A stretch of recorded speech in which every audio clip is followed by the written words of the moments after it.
नमस्कार दोस्तों, स्वागत है आप सभी का हमारे यूट्यूब चैनल पे। आज हम कराने वाले हैं यूपी टेट सीडीपी का वन शॉट रिवीजन।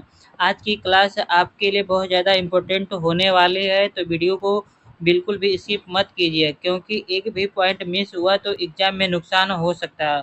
अगर आप पहली बार चैनल पे आएँ तो चैनल को सब्सक्राइब कर लीजिए। चलिए शुरू करते हैं आज का सेशन को यहीं से। पहला है कि बालक के स्वागिर विकास का सिद्धांत किसने दिया था? उत्तर होगा पेस्टोलॉजी। चलिए अगले सवाल की तरफ चलते हैं।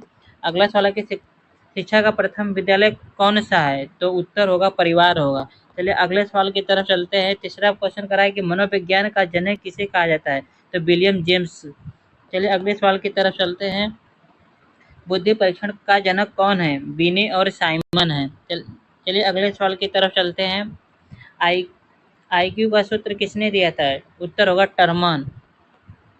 आईक्यू बराबर क्या होता है? मानसिक आयु बटे में वास्तविक आयु गुणे 100 होता है। चलिए अगले सवाल की तरफ चलते हैं। अगला सवाल करा है कि सीखने का सिद्धांत प्रयास एवं भूल किसने दिया था? थैनाइक ने दिया था। चलिए अगले सवाल की तरफ चलते हैं। करके करके सीखना किसका सिद्धांत है? उत्तर होगा जॉन डोबी का। चलिए अगले सवाल की तरफ चलते हैं। ऑपरेटिंग कंडीशनल सिद्धांत किसने दिया था? इसका स्नीकर ने दिया था। चलिए अगले सवाल की तरफ चलते हैं। क्लासिक कंडीशनिंग सिद्धांत किसने दिया था? तो इसका पल्लव। उत्तर हो जाएगा पल्लव ने दिया था। चलिए अगले सवाल की तरफ चलते हैं। अगला सवाल क्या कर रहा है? अगला सवाल है कि संज्ञानात्मक विकास सिद्धांत किसने दिया था? उत्तर हो जाएगा पियाजे ने दिया था। चलिए अगले सवाल की तरफ चलते हैं। अगला सवाल कर रहा है कि सामाजिक सामाजिक विकास का सिद्धांत किसने दिया था? तो इसका हो जाएगा उत्तर हो जाएगा वाइगोस्टकी ने दिया था। मनोविज्ञान के जनक कौन है? तो मनोविज्ञान के जनक फ्रायड हैं। चलिए अगले सवाल की तरफ चलते हैं। अगला सवाल खड़ा है कि बहुबुद्धि सिद्धांत किसने दिया था? तो उत्तर हो जाएगा गार्डनर ने दिया था। चलिए अगले सवाल की तरफ चलते हैं। अगला सवाल खड़ा है कि नैतिक विकास सिद्धांत किसने दिया था? तो इसका हो जाएगा कोलबर्ग ने दिया था। बालक का विकास किस दशा में होता है? किस दिशा में होता है? तो बालक का विकास सिर से पैर की ओर होता है। विकास की प्रक्रिया कैसी होती है? विकास की प्रक्रिया निरंतर होती है। चलिए अगले सवाल की तरफ चलते हैं। अगला सवाल क्या कह रहा है? सीखना क्या है? तो व्यवहार में उत्तर हो जाएगा व्यवहार में परिवर्तन। परिपक्वता का संबंध किससे है? तो उत्तर हो जाएगा जैविक विकास से। चलिए अगले सवाल की तरफ चलते हैं। अगला सवाल कर रहा है कि शिक्षा मनोविज्ञान का संबंध किससे है? तो उत्तर हो जाएगा शिक्षण अधिगम प्रक्रिया से। चलिए अगले सवाल की तरफ चलते हैं। अगला सवाल कर रहा है कि निकट निकटस्थ विकास क्षेत्र किसका सिद्धांत है? तो इसका उत्तर हो जाएगा वाइगोस्टकी का। चलिए अगले सवाल की तरफ चलते हैं। अनुकरण द्वारा सीखना किससे संबंधित है? तो उत्तर हो जाएगा बंडूरा द्वारा। अगले सवाल की तरफ चलते हैं। अंतर्दृष्टि सिद्धांत किसने दिया था? तो उत्तर हो जाएगा कोलहर ने। गेस्टाल्टवाद किससे संबंधित है? तो संपूर्णता से। चलिए अगले सवाल की तरफ चलते हैं। प्रेरणा कितने प्रकार की होती है? प्रेरणा 2 प्रकार की होती है, आंतरिक और तथा बाह्य होता है। बुद्धि लुब्धि का औसत मान कितना माना जाता है? तो 100 माना जाता है। रचनावाद का संबंध किससे है? तो रचनावाद का संबंध ज्ञान निर्माण से है। चलिए अगले सवाल की तरफ चलते हैं। अगला सवाल क्या कर रहा है कि खेल विधि का समर्थक कौन है? तो उत्तर हो जाएगा फोबेल। किंटरगार्टन पद्धति किसने दी थी? तो इसका उत्तर हो जाएगा फोबेल। मॉन्टेसरी पद्धति के जनक कौन है? तो मारिया मॉन्टेसरी हैं। चलिए अगले सवाल की तरफ चलते हैं।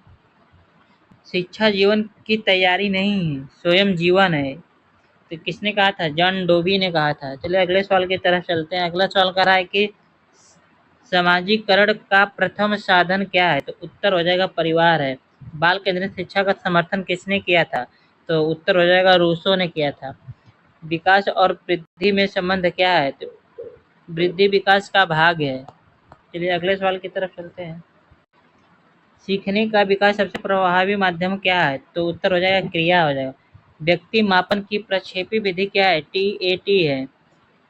उपलब्धि परीक्षण किसे मापता है? तो अर्जित ज्ञान को मापता है। चलिए अगले सवाल की तरफ चलते हैं।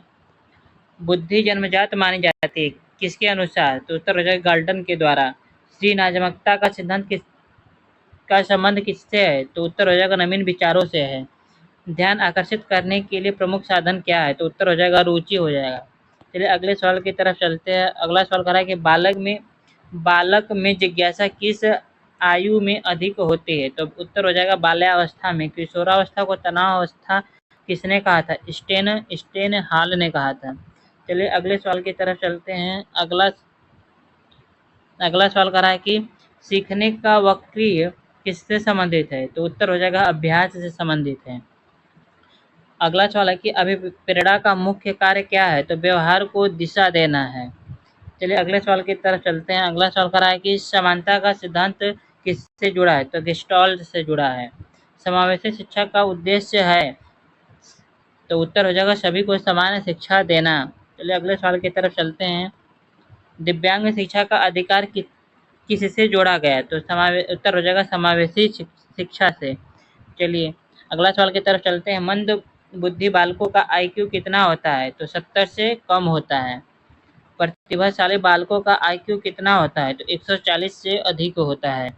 चलिए अगले सवाल की तरफ चलते हैं। अगला सवाल कह रहा है कि अधिगम का स्थानांतरण कितने प्रकार का होता है? तो अधिगम का स्थानांतरण उत्तर हो जाएगा 3 प्रकार का होता है। अगला सवाल है कि अधिगम का सर्वोत्तम प्रकार कौन सा है? तो सार्थक अधिगम हो जाएगा। स्मृति की क्षमता किस पर निर्भर करती है? तो ध्यान पर निर्भर करती है। चलिए अगले सवाल की तरफ चलते हैं। अगला सवाल करा कि सीखने में मुख्य बाधा क्या है? तो अरुचि हो जाए। उत्तर हो जाएगा अरुचि हो जाएगा। सीखने की गति किस पर निर्भर करती है? तो उत्तर हो जाएगा अभ्यास पर निर्भर करती है।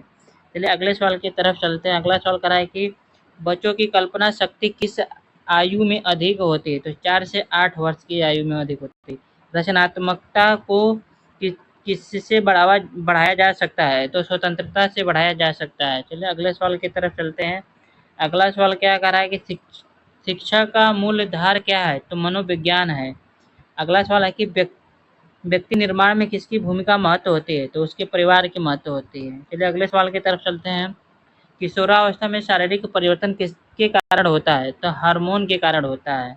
अगला सवाल है कि किशोरावस्था में आत्मचेतना किस कारण बढ़ती है? तो शारीरिक परिवर्तन के कारण बढ़ती है।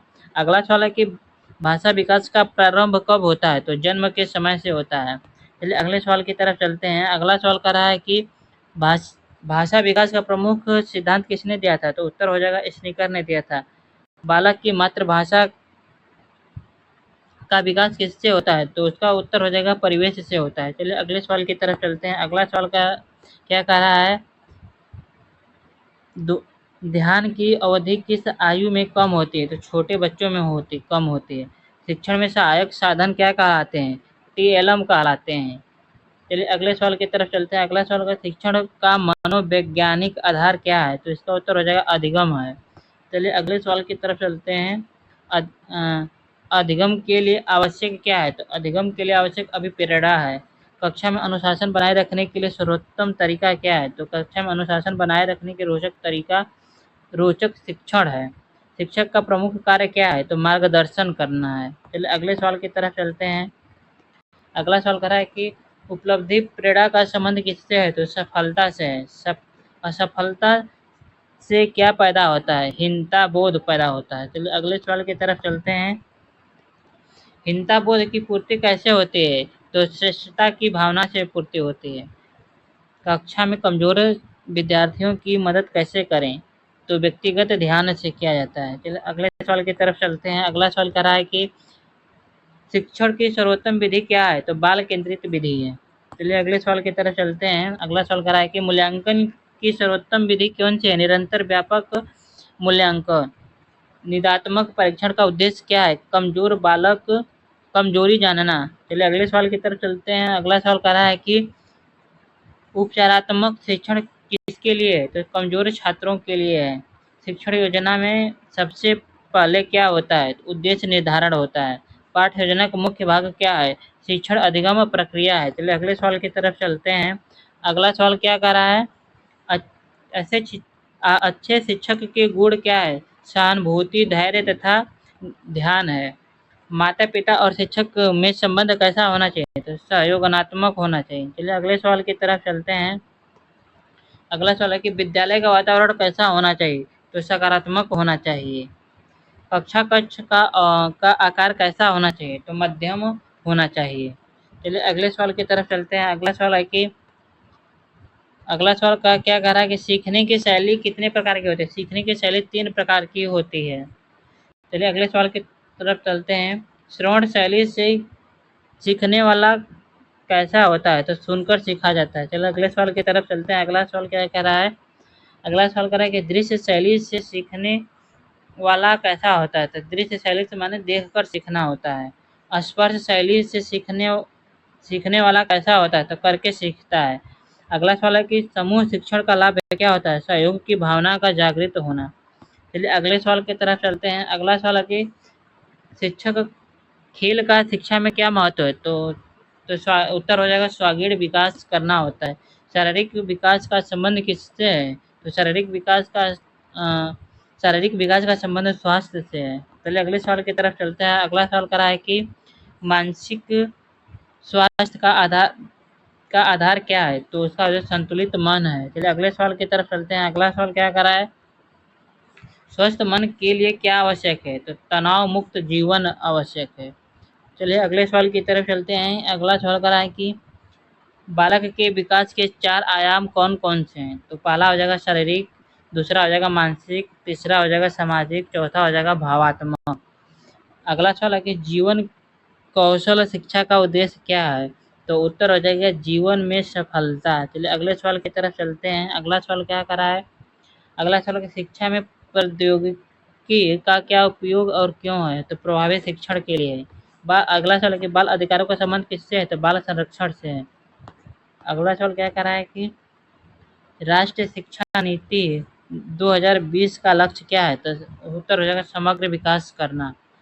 अगला सवाल है कि बच्चों में आत्मविश्वास कैसे बढ़ाएं, प्रोत्साहन देकर बढ़ाया जाता है। चलिए अगले सवाल की तरफ चलते हैं। अगला सवाल है कि अधिगम का परिणाम क्या कहलाता है, अधिगम का परिणाम योग्यता कहलाता है। शिक्षण का अंतिम उद्देश्य क्या है, उत्तम नागरिक बनाना है। चलिए आज के सेशन को हम लोग यहीं पे एंड करते हैं। यदि आपको क्लास अच्छी लगी हो तो लाइक करें, शेयर करें तथा कमेंट करें। धन्यवाद।